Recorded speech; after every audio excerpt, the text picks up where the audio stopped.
నన్ను పట్టుకోవడానికి నీ తెలివితేటలన్నీ ఉపయోగించావని. నేను అంత సులభంగా దొరుకుతానని ఎలా అనుకున్నావు? రేపు మీరు కెమెరాల్లో చూసేసరికి ఏమీ కనిపించకుండా నేను చేస్తానుగా.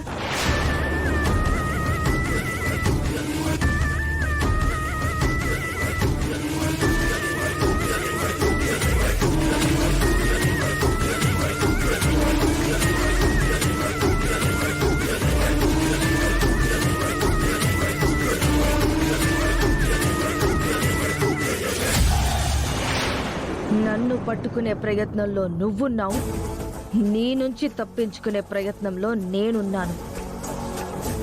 మరో మంచి అవకాశం కోల్పోయినందుకు బాధగా ఉంది. ఇది అవును మేడం ఇచ్చారు. వీలైనంత తొందరగా రిపేర్ చేయమన్నారు. బిజీలో పడి మర్చిపోయాను.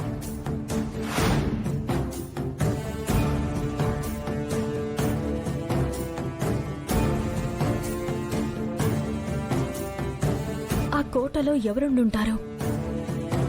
నా అనుమానాలు బలపట్టానికి కావలసిన ఆధారాలు ఎలా దొరుకుతాయి? సీసీ కెమెరాలు నాకు చాలా పెద్ద హెల్ప్ అవుతాయని అనుకున్నాను, కానీ అదొక మిస్టరీలా మారిపోయింది. ఇంకేం చేయాలి?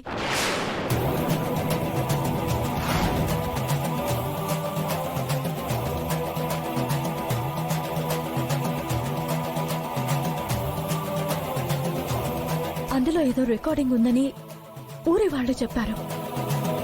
ఏముందో వీలైనంత తొందరగా తెలుసుకోవాలి.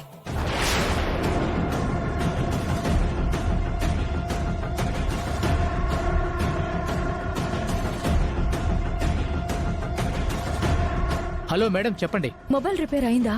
అదే చెక్ చేస్తున్నాను మేడం. నేనెప్పుడిచ్చాను? నువ్విప్పుడు చెక్ చేస్తున్నానని అంటున్నావు. సారీ మేడం, వేరే వర్క్ లో ఉండి నేను మర్చిపోయాను. తొందరగా చేసేస్తాను. అందులో ఏదైనా డేటా కనిపించిందా? మొబైల్ కి వైరస్ బాగా అటాక్ అయింది మేడం. అందుకే ఏ ఫైల్స్ ఓపెన్ కావడం లేదు. ఫోటోలు, వీడియోలు ఏవీ కనిపించడం లేదు. మరి ఎలా? నా దగ్గర ఓపెన్ కాకపోతే గనక కంపెనీకి పంపిస్తాను మేడం. ఖచ్చితంగా రికవరీ అవుతుంది. అయితే వెంటనే పంపించు. మేడం, పంపించినా కానీ రికవరీ చేయడానికి ఒక 2 days టైం పడుతుంది. నువ్వు ఈ పని ఈ పాటికే చేసుండాల్సిందే. ఏమన్నాడు? రిపేర్ అయిందా? లేదంట, కాంప్లికేటెడ్ గా ఉందంట. కంపెనీకి పంపిస్తాను అని అంటున్నాడు. అందులో ఖచ్చితంగా మనకు ఉపయోగపడే వీడియో ఏదో ఒకటి ఉండుంటుంది. అవును బాబా, సీసీ కెమెరాల్లో దొరకకుండా తప్పించుకున్న ఆ దుష్టశక్తి ఎవరో ఆ మొబైల్లోనైనా కనపడితే బాగుంటుంది. తొందరగా ఆ దుష్టశక్తిని మనం పట్టుకోగలుగుతాం. చాలా ప్రెషర్ ఫీల్ అవుతున్నావు కదా? అదేం లేదు బాబా. బయటకి నువ్వు గంభీరంగా కనిపిస్తున్నా చాలా ప్రెషర్ ఫీల్ అవుతున్న విషయం నీ మొహంలోనే కనిపిస్తుంది. నీ ప్రమేయం లేకుండా జరిగిపోయిన తప్పులకు నువ్వు నిందలు అనుభవించావు. నీ వల్ల రాని సమస్యలకు నువ్వు బాధ్యతను తీసుకుంటున్నావు. కుటుంబం కోసం పరిగెడుతున్నావు. విరామం లేకుండా పోయింది నీకు. నేను, నా కుటుంబం నీకు చాలా అన్యాయం చేశాం. వెరీ వెరీ సారీ అవని. అలా ఎందుకంటావు బావా? నీ నా అంటూ వేరు చేయకు, మన అని కలుపు. నేనెప్పుడూ మనం వేరు వేరు అని అనుకోలేదు. మెట్టినింటిని కూడా పుట్టినిల్లులాగే భావించాను. నాది కష్టం కాదు, నా కర్తవ్యం. ఎలాంటి ప్రమాదం వచ్చినా ధైర్యంగా ఎదుర్కొంటాను. అక్షయ గొంతు కదా? ఎట్నుంచి పిలుస్తుంది? ఎక్కడుంది? అదిగో అక్కడుంది.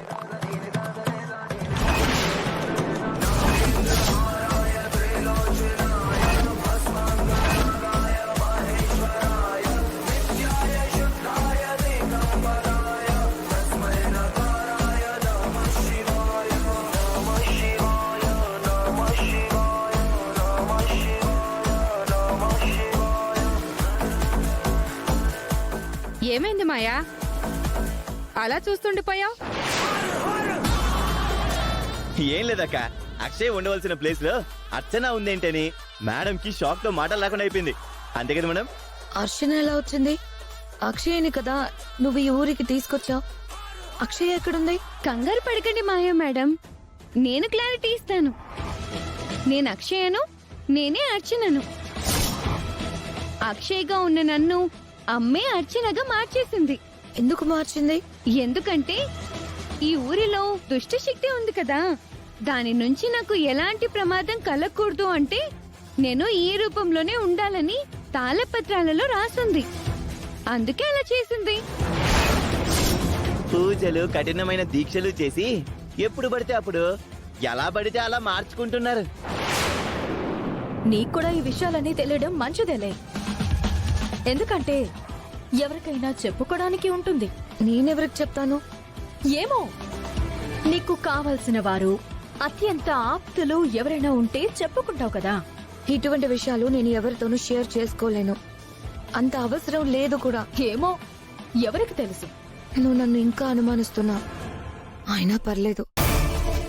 నేనైతే మనస్ఫూర్తిగా ఏం చెప్తున్నాను అంటే, ఊరి కోసం, మీ అత్తయ్య కోసం నువ్వు ఎంతో కష్టపడుతున్నావు కాబట్టి నీకు అంతా మంచే జరగాలని కోరుకుంటున్నాను.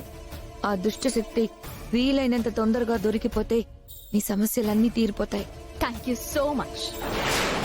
నీ మంచి మనసుతో అన్నావు కాబట్టి అలాగే జరుగుతుంది. Okay Avani, all the very best. నేను ఏ రూమ్ లో ఉండాలి? అదిగో ఆ రూమ్ లో ఉండు. బాగా రెస్ట్ తీసుకో. మనం కంపెనీ వర్క్ రేపటి నుంచి మొదలు పెడదాం.